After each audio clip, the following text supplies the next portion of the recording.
So day 2 of the festival tour continues here. Now we're back at the beautiful Riverside Camp at Mount Pleasant.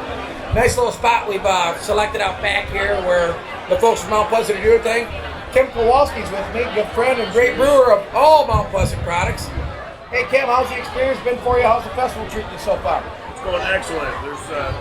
It's sold out, so the turnout is amazing. We've got lots of people here trying our beers for the first time, and we've got a ton of people coming back here saying, "Oh, I tried it here, I tried it there. I've had it at one of the bars that you guys put it in," or something like that. And we got all sorts of from one extreme to the other. People who've never even tried beer. We got people that don't try hops, that don't like hops. We got a beer for that. We got all sorts of things. So beer geeks and novices alike, correct? Yep. Yeah, and the cool thing is that Mount Pleasant's one of Rave's great growth breweries right now. We've had a lot of success with Trainwreck, and Trainwreck started catching fire last year, and you knew I was going to go right through this, so here it is. And now we have this unique style of beer, a centuries-old recipe and methodology of making beer called Groot, and there's the original Groot, and I happen to be drinking the Peach Groot, which you could probably embalm me with, but I'm sorry about labeling myself. Well, talk to us a little bit about Brewing. I hate to keep making you do this, but it's such a great story, and you're onto something nobody else is on to, Kim. Tell us about Brewing.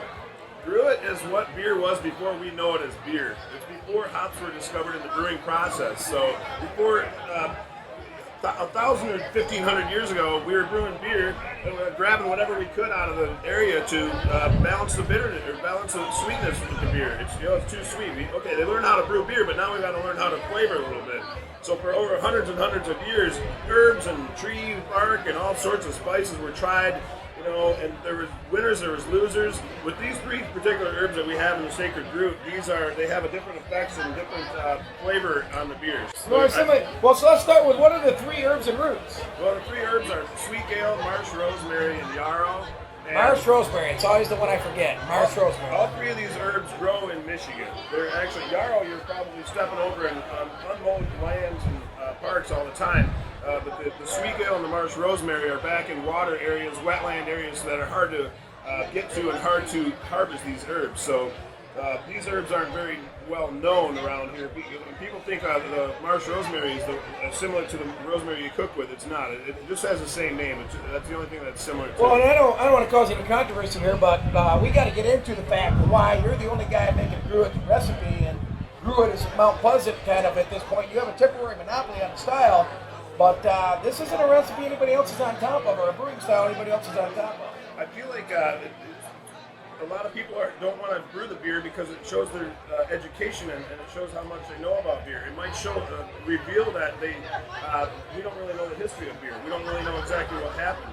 But and there's so many places you can go with it. I mean, I love hops. Don't get me wrong. And this isn't about anything against hops. Don't get me. I love IPAs. We both love them. We know that. But there's so many things you can do with beer other than just put hops in them. There's so many other additives, and I shouldn't say additives. So many things you can add to it. Natural spices and herbs from the land around. Right.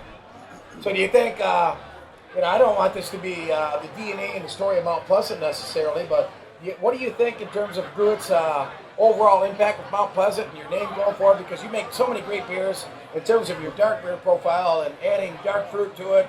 And your hoppy beers and Crazy Train and IPA certainly been popular. Where does it fit in the whole scheme of things with Mount Pleasant in your mind moving forward? It's something unique. It's something different. Like you said, not many people are doing it. I wouldn't mind if everybody did one. And I feel like eventually everybody's going to do one. There's only so many places you can go to with what everyone's doing now. Imperial IPA only gets so hoppy. It gets so high in alcohol. Double IPA, triple this, that, the other thing. It's time to start looking elsewhere for other things, and I feel like the beer of the future comes from the past. Well, I'll tell you what, in closing, I'm going to say this, and agree with me if you like or not.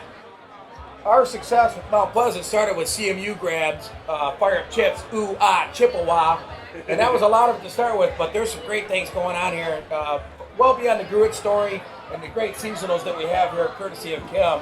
I think to say at the very least, you are one of the very best, well-kept secrets at Rave. The cat is out of the bag, folks. Mount Pleasant Brewing Company, check them out. Cheers, Kim. Cheers. Thanks for your time, buddy. Thank you.